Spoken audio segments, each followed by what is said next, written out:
In today's video, two park rangers at the Golden Canyon trailhead in Death Valley spent 41 minutes attempting to convince a 47-year-old hiker from Phoenix that the warning sign behind her, the one listing 37 heat-related fatalities in the park since 2020, applied to her.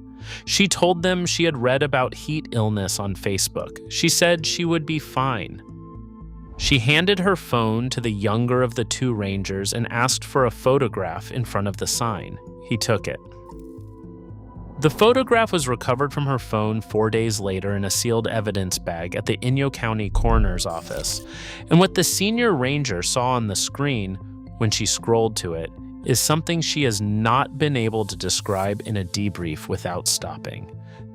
The date was July 27th. The hiker was a 47-year-old real estate agent named in the incident summary only by her initials, RL, a Phoenix resident who had divorced the previous spring and had spent the months since posting on her Facebook page about what she called her transformation summer. She had photographed herself at Sedona in May. She had photographed herself at the Grand Canyon South Rim in June. The Death Valley visit on the morning of July 27th was the third stop in a road trip she had labeled in her Facebook caption that morning as the deserts that build you. She had pulled into the Golden Canyon lot at 11:46 a.m. wearing a pale blue linen shirt, denim shorts, white slip-on sneakers, and a wide-brim straw hat. She carried a 12-ounce designer water bottle, a phone, a printed itinerary in her purse, and the certainty she had absorbed from her own Facebook research that the desert was something a woman with the right mindset could walk through. Ranger Margaret Hann was the senior ranger on duty at Golden Canyon that morning. She was 55 years old, 23 years with the National Park Service, the last 16 of them at Death Valley. She had assisted in or led the recovery of 31 heat-related fatalities at the park, a number she did not volunteer to visitors but kept as a personal log on a yellow legal pad in the bottom drawer of her duty desk. Her father had been a county sheriff in Central Texas. She had grown up watching him talk people out of leaving the house in storms. She used the same voice he had used. She used it 20 to 30 times a day at Golden Canyon in July. Ranger Ethan Reyes was on his fourth summer at Death Valley. He was 28 years old. He had transferred in from Joshua Tree, where he had assisted in 2 recoveries and had assisted in 3 at Death Valley in the previous 12 months. Hann was his training officer. He had been with her for the recovery of a 38-year-old man on the Badwater Spur in the first week of his Death Valley posting. A recovery that had ended in a body identification at the Furnace Creek Health Center at 8:47 p.m. on a Tuesday in August. He had not stopped working with her since. He had learned, mostly by watching her work, that what looked like an argument with a stubborn visitor at a trailhead was really a slow attempt to find the one sentence, the one number, the one piece of phrasing that might land. He had also learned that the sentence often did not exist. Hann saw the Phoenix hiker pull in from the small operations window at the kiosk. Reyes saw her step out of the rental. They both saw the 12-ounce bottle. They both saw the linen shirt. They both saw the slip-on sneakers.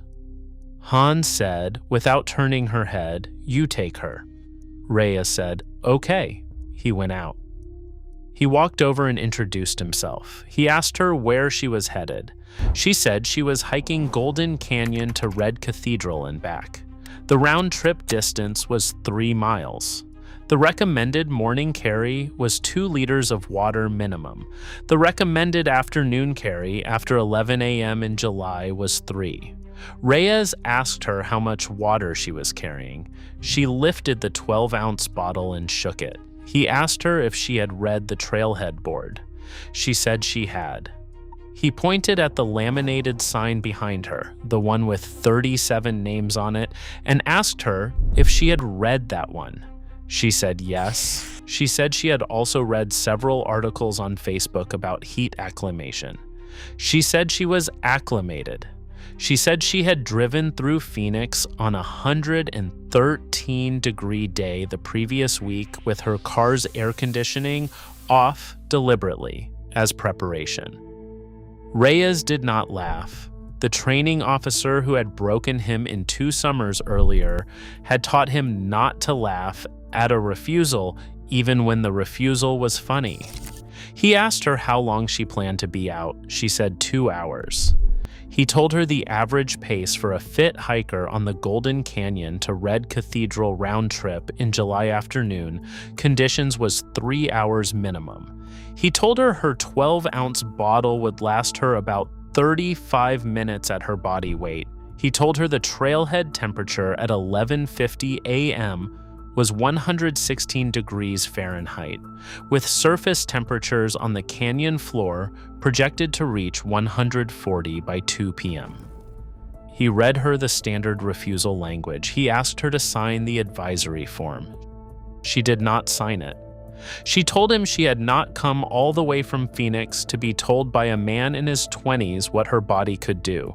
She said it kindly. She smiled when she said it.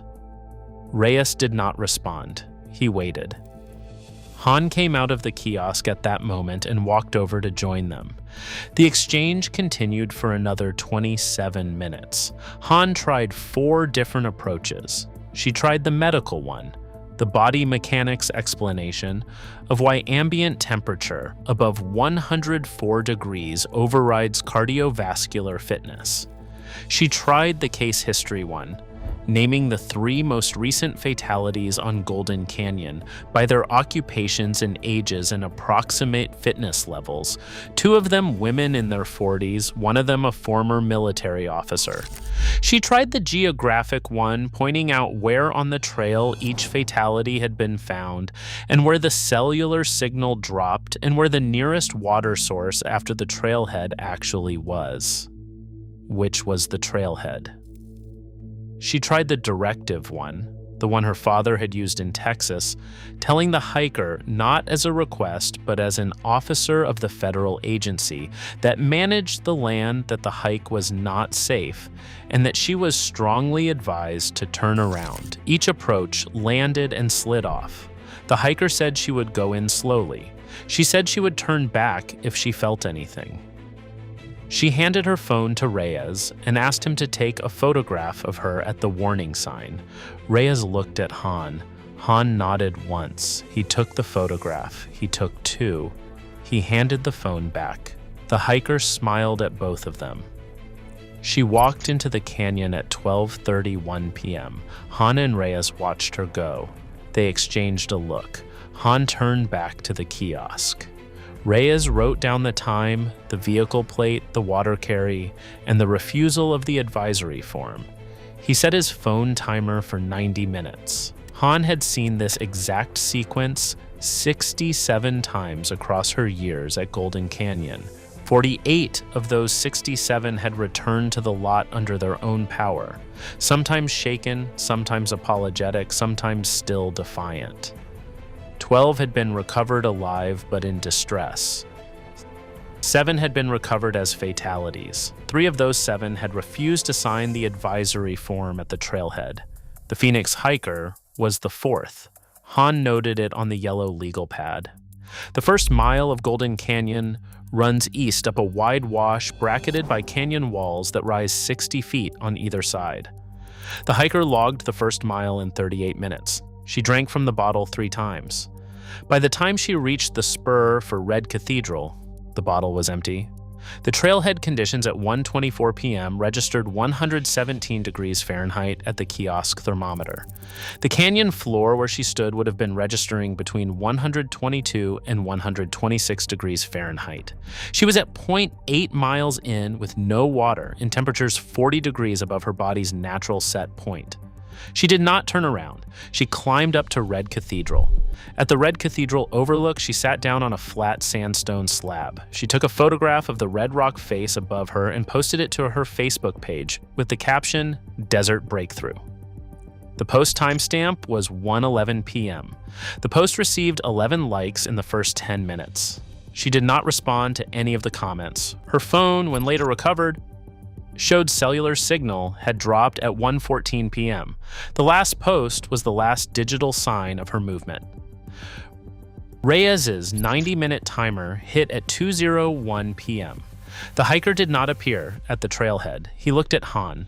Han stood up from the desk without speaking. She picked up the radio and the truck keys. Reyes pulled the trail log.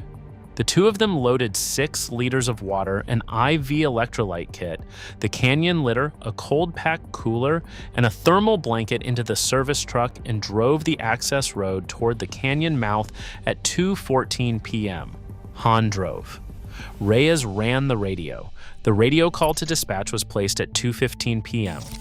Dispatch placed the helicopter from Paramedics on a 30-minute standby. Han asked dispatch to upgrade the standby to launch. Dispatch asked her to confirm. Han confirmed. The helicopter was airborne at 2:21 p.m. Han had made the same upgrade request 7 times in her career. 6 of the 7 calls had ended with a body recovery. Han had told Reyes 2 summers earlier, on his first Death Valley recovery, that the worst moment was not the finding. The worst moment was the gap between knowing and confirming. Driving the access road, watching the canyon mouth get closer in the windshield, scanning the wash for a moving silhouette and not finding one. He understood now what she had meant. He was not panicked. He would tell a counselor later that fall, oriented. He knew where the hiker was. He had known since the moment he had taken the photograph. They reached the trailhead at 2:23 p.m. They walked into the canyon together. Han carried the water. Reyes carried the litter board. They reached the Red Cathedral Spur at 2:51 p.m. They climbed to the overlook. The hiker was sitting on the sandstone slab where she had taken her photograph. She had slumped onto her right side. Her wide-brimmed straw hat was on the rock beside her. Her empty bottle was in the sand. Her phone was in her lap, screen down. She was unresponsive. Her skin was hot and dry. There was no sweat on her face or her shirt. Her core temperature, when later taken by the responding paramedic, was 107.1 degrees Fahrenheit. Han performed the initial assessment. Reyes called the helicopter in for descent. The helicopter's flight time from Paramedics had dropped to 19 minutes from launch position. They began immediate field cooling. They poured water across her neck, her chest, her armpits. They did not pour it across her face. They wet a cloth and pressed it against her forehead. They laid the thermal blanket as a sunshade. Han placed cold packs at the femoral arteries, on the inside of each thigh, and at the carotids on either side of the neck. She did not attempt to start an IV. She had been trained on her recoveries above 105 degrees core that the priority was bringing the temperature down before the cardiovascular system tried to process anything else. She did not attempt to move the hiker until the medics arrived. Han stayed beside her body. Reyes stood at the edge of the overlook and held the radio for the incoming flight. He read the canyon coordinates in a voice that, he would say later, did not sound like his own. The helicopter landed in the wash at 3:32 p.m. The paramedics confirmed her core temperature, her cardiac arrest at 3:34, attempted resuscitation in transit, and pronounced her at the Paramedics Regional Medical Center at 4:48 p.m. The cause of death listed on the autopsy report was hyperthermia with cardiovascular collapse. The contributing factors listed were dehydration, exertion at unsafe ambient temperature, and inadequate water carry. The advisory form, unsigned, was filed with the case record. The photograph Reyes had taken at the trailhead was on the phone in her lap. Han recovered the phone 4 days later from the coroner's evidence bag. The photograph showed the hiker standing in front of the warning sign smiling, the laminated list of 37 names clearly visible behind her right shoulder. Han did not show the photograph to Reyes. She did not have to. The medical explanation is not difficult and it is not new. A 12-ounce water bottle is roughly 1/4 of the volume a fit adult body loses in 90 minutes of hiking at 116 degrees Fahrenheit. At that hydration deficit, core temperature rises in a curve, not a line, and the steepest part of the curve hits between 90 minutes and 120 minutes of exposure. The red cathedral overlook, where the hiker was found, sat at the steepest part of that curve. The Facebook articles she had read on heat acclimation had referenced a different climate and a different elevation and a different category of exertion. The articles were not wrong about acclimation as a general principle. They were wrong about her specific case. What the medical explanation does not capture is the gap that opened in the photograph, the smile at the sign, the 37 names behind her right shoulder, the certainty in her stance. The two rangers in their uniforms behind her, both of them visible at the edge of the frame, both of them watching her with the same expression. Han kept the photograph in a separate folder. She has not opened that folder in the years since, except once, to confirm a detail for the incident narrative she submitted to the regional office. The pattern. Han and Reyes watched the Phoenix hiker enact at the trailhead was, by Han's accounting, the 72nd iteration of the same pattern in her career. The pattern was not new. The Facebook articles were new. The transformation summer caption was new. The 12-ounce designer bottle was new.